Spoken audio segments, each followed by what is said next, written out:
ṣé ẹ ti gbọ́ ọmọ ẹgbẹ́ APC ní Ọlọ́run kò ní dáríjìn ọ̀dọ́ tó bá tako Tinubu. Gbogbo àwọn aráàlú ni wọ́n ti ń bẹnu àtẹ́lù ọ̀rọ̀ kan tí wọ́n ní ọ̀kan lára àwọn aṣíwájú ẹgbẹ́ òṣèlú All Progressives Congress lórílẹ̀‐èdè yìí Obidike Chukwuebuka sọ láìpẹ́ yìí lórí ìdìbò àpapọ̀ ọdún 2027. Chukwuebuka ló sọ nínú àtẹ̀jáde kan pé Ọlọ́run kò ní dáríjìn ọ̀dọ́ tí kò bá faramọ́ àtúnyàn Bọ́lá Tinubu gẹ́gẹ́ bí ààrẹ orílẹ̀-èdè yìí.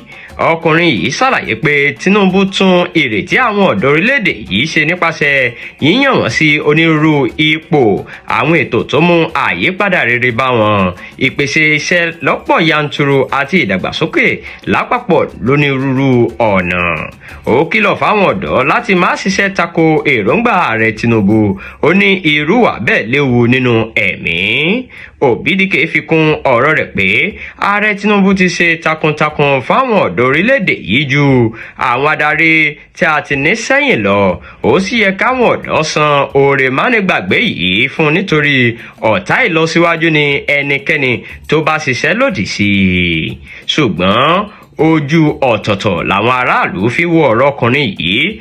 Ọ̀pọ̀lọpọ̀ ló sì ń sọ pé gbogbo ọmọ orílẹ̀-èdè yìí ni wọ́n ní ẹ̀tọ́ lábẹ́ òfin láti yan ẹnikẹ́ni tó bá wù wọ́n sípò láì ṣe pé ẹnikẹ́ni kó wọn ní papámọ́ra.